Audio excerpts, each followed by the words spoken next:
Hi friends, இன்றைக்கி நம்ம என்ன செய்ய போகிறோம்னு பார்த்தீங்கன்னா ஒரு வெஜ் பிரியாணி தான் செய்ய போகிறோம். ஃபஸ்ட்டு அதுக்கு என்னென்ன தேவையான பொருட்கள் நம்ம பார்க்கலாம் பாருங்கள். பீன்ஸ், கேரட், உருளைக்கிழங்கு 3 நறுக்கி வச்சுருக்கேன். கொஞ்சம் நறுக்கி வச்சுருக்கேன். அண்ட் கொஞ்சம் புதினா, கொஞ்சம் மல்லித்தலை. உங்களுக்கு ரொம்ப பிடிச்சா நிறையா போட்டுக்கலாம். இது ரொம்ப வாசமாக தான் எனக்கு பிடிக்காது சொன்னால் கொஞ்சமாக போட்டிருக்கேன். இதுக்கு வந்து ஒரு 5 தக்காளி நறுக்கி வச்சுருக்கேன். ஒரு பெரிய வெங்காயம் 2 வெங்காயம் நறுக்கி வச்சுருக்கேன். 3 பச்சை மிளகா, கொஞ்சம் மீல் மேக்கர் எடுத்து வச்சுருக்கேன். இன்றைக்கி வந்து நான் எடுத்துருக்க அரிசி பார்த்தீங்கன்னா 3 டம்ளர் எடுத்திருக்கேன். பிரியாணி அரிசி எடுத்துருக்கேன். ஸோ இதுக்கு வந்து 1.5 டம்ளர் தண்ணி, ஸோ 4.5 தண்ணி எடுத்து வச்சுருக்கேன். இஞ்சி பூண்டு பேஸ்ட்டு அரைச்சி வச்சுருக்கேன். இதில் இஞ்சி பூண்டு, ஒரு பச்சை மிளகா, கொஞ்சம் சோம்பு, கொஞ்சம் பட்டை, அந்த இதெல்லாம் மசாலா ஐட்டம்ஸ்லாம் போட்டு நைஸாக அரைச்சி வச்சுருக்கேன். வாங்க எப்படி செய்யலான்னு பார்க்கலாம்.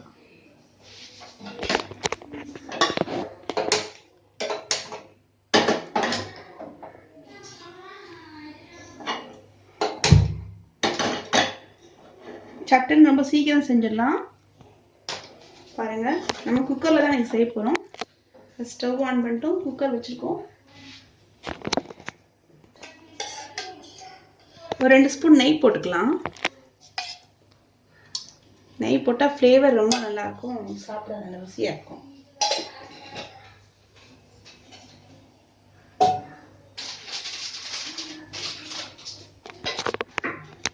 அடுத்து நல்லெண்ணெய், நீங்கள் எந்த எண்ணெய் வேணால் ஊற்றிக்கலாம். சன்ஃப்ளவர், உங்கள்கிட்ட எண்ணெய் கடலை எண்ணெய் இருக்க ஊற்றிக்கோங்க. நாங்கள் வந்து நல்லெண்ணெய் தான் யூஸ் பண்ணுவோம்.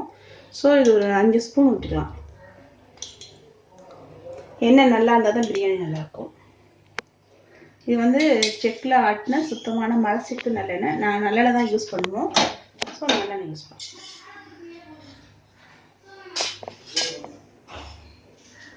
அங்கே எண்ணெயும் ஆயில் ஹீட் ஆயிடுச்சு. சோம்பு போட்டுக்கலாம். பட்டை இலை போட்டுக்கலாம். ரொம்ப பொடி பீஸாக போடாதீங்க, குழந்தைங்களுக்கு வாழை தட்டுப்பட்டால் தெரியாது. பெருசானா ஈஸியாக எடுத்து போட்டுருவாங்க.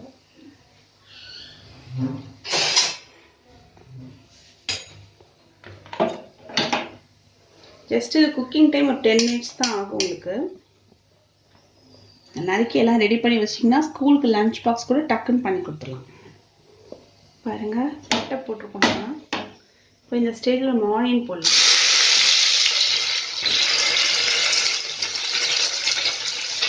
பச்சை மிளகாவையும் போட்டுக்கலாம்.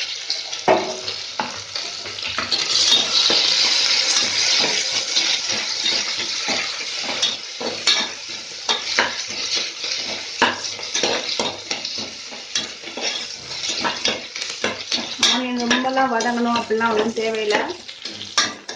நம்ம ரொம்ப குயிக்காக சேர்ப்போம். பாருங்கள், அது வந்து ரொம்ப டேஸ்டியாக இருக்க போகும். ஆனியன் போட்டோம் இல்லையா, இப்போ வந்து புதினா மல்லித்தலை ஒரு இப்படி போட்டு கொஞ்சோண்டு லாஸ்ட்டில் போடுறது கட்டு வச்சுட்டு கேரட், பீன்ஸு, காய் நான் கொஞ்சம் தான் போட்டிருக்கேன். ஏன்னா நிறையா போட்டோம்னா அந்த பிரியாணி சாப்பிடும்போது உங்களுக்கு வந்து ஒரே வெஜிடபிள்ஸாக வந்துச்சுன்னா அந்த இன்ட்ரெஸ்ட் இருக்காது. அதனால் காய் கொஞ்சமாக போட்டு, நீங்கள் பச்சை பட்டாணி இருந்துச்சுன்னா அதுவும் போட்டுக்கலாம்.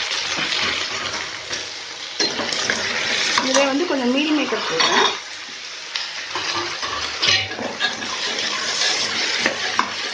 மீல் மேக்கர் சில பேர் வந்து தண்ணியில் சுடுதண்ணியில் போட்டு புழிஞ்சு எடுத்து போடுவாங்க.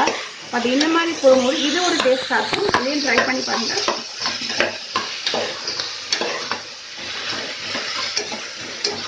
நல்லா குக் பண்ணுங்க.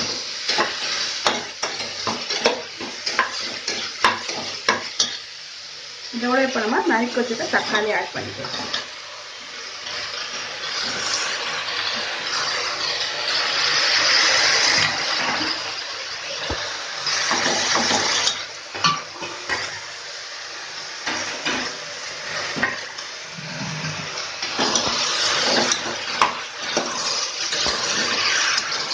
நல்லா நம்ம வதக்கிறது தான் இருக்கு பிரியாணி, வேறு ஒன்றும் இல்லை. பாருங்க, இப்போவே நல்லா ஸ்மெல்லாக இருக்குது.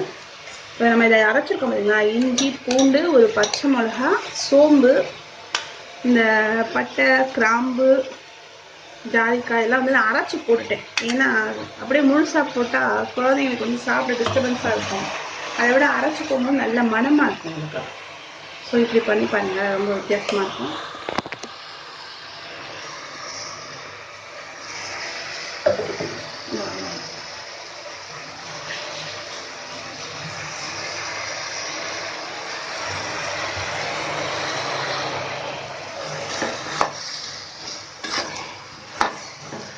பச்சை வாசனை போகிற அளவுக்கு கொஞ்சம் கிண்டிக்கலாம்.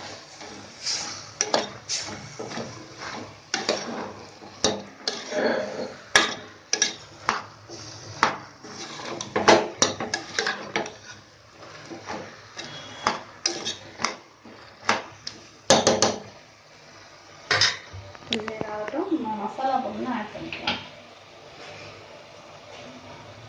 தேவையான அளவு உப்பு. நாங்கள் வந்து கல் உப்பு தான் ஆட் பண்ணுவோம்.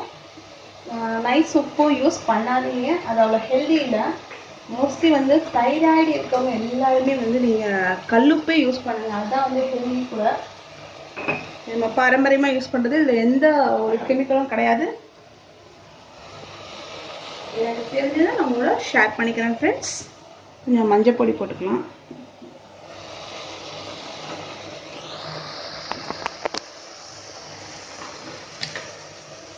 தெரியாமல் நிறைய பேர் நைஸ் சோப் யூஸ் பண்ணுறாங்க. இது மிளகாய் பொடி, நம்ம வீட்டில் அரைச்ச மிளகாய் பொடி. இது ஜஸ்ட் ஒரு 2 ஸ்பூன் போட்டால் போதும். என்னோட சின்ன இப்போ மஞ்சள் பொடி போட்டிருக்கோம், ப்ளஸ் கல் உப்பு போட்டிருக்கோம் இல்லையா.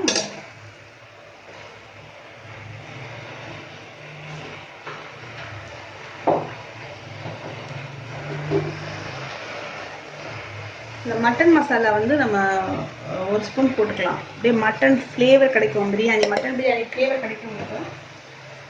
நெக்ஸ்ட்டு பிரியாணி மசாலா ஒரு 2 ஸ்பூன் ஆட் பண்ணிக்கலாம்.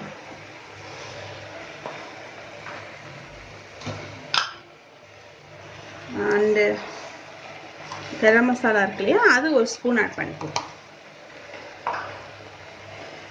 எல்லாத்தையும் போட்டு நல்லா சோக் பண்ணிக்கலாம். பாருங்க, இப்போவே பார்க்கும்போதே ரொம்ப டெம்ப்டிங்காக இருக்குது. கலர் பாருங்க, செம்மையாக இருக்குது. இந்த ஸ்டேஜில் ஒரு 2 மினிட்ஸ் நம்ம அப்படியே மூடி வைக்கலாம். 2 மினிட்ஸ் ஆயிடுச்சு, நம்ம ஓப்பன் பண்ணி பார்க்கலாம். பாருங்க எப்படி இருக்குது, செம்மையாக இருக்குது.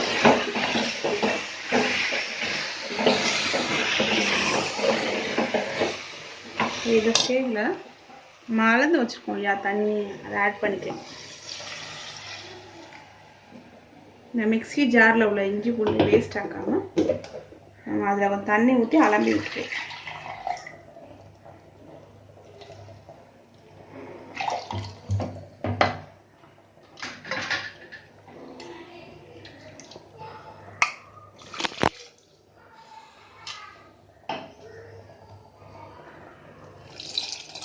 தண்ணி ஆல்ரெடி அளந்து வச்சுருந்தேன், அதையே போட்டுட்டேன். தண்ணி கொதிக்க விட்டு நம்ம அரிசி போட்டுக்கலாம்.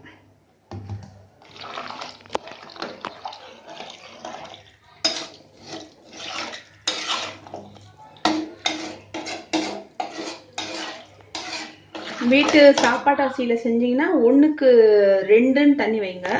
இது பிரியாணி அரிசினால நான் 1க்கு 1.5 வச்சுருக்கேன். சீரக சம்பா யூஸ் பண்ணாலும் 1க்கு 1.5 வைங்க, கரெக்டாக இருக்கும். 2 விசில் விட்டால் போதும், அதுக்கு மேலே விட்டிங்கன்னா ரைஸ் வந்து குழஞ்சு போயிடும்.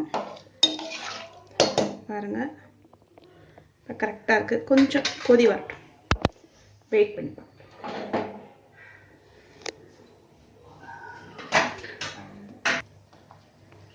தண்ணி கொதிக்குது பாருங்கள். இப்போ நம்ம வந்து இந்த ஸ்டேஜில் அரிசி போட்டுக்கலாம். அரிசியை போட்டு மூடி வச்சுட்டு 5 நிமிஷத்தில் பிரியாணி.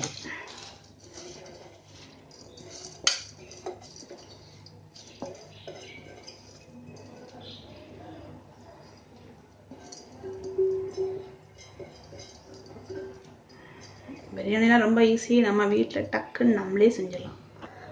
வந்து ப்ராசஸிங் மட்டும் ஒன்று கரெக்டாக செஞ்சோம்னா ரொம்ப ஈஸியாக இருக்கும்.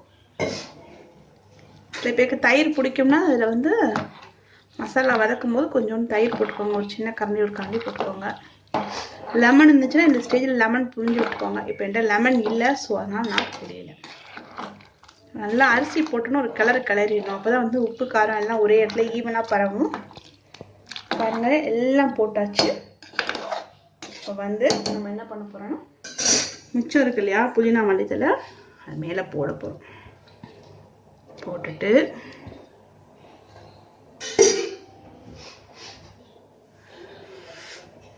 ஃபைனல் டச்சாக 1 ஸ்பூன் நெய் ஆட் பண்ண போகிறோம். இதுதான் ஹைலைட்டு.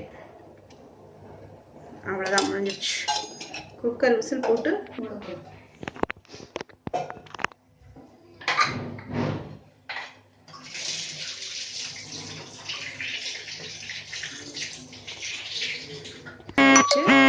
குக்கரை மூட போகிறோம்.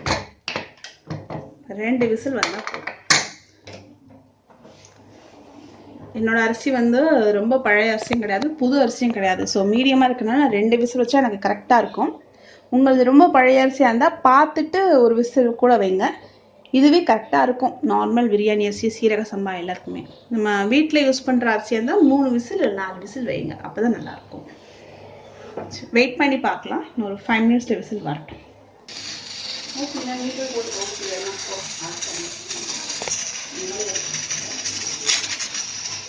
சரி,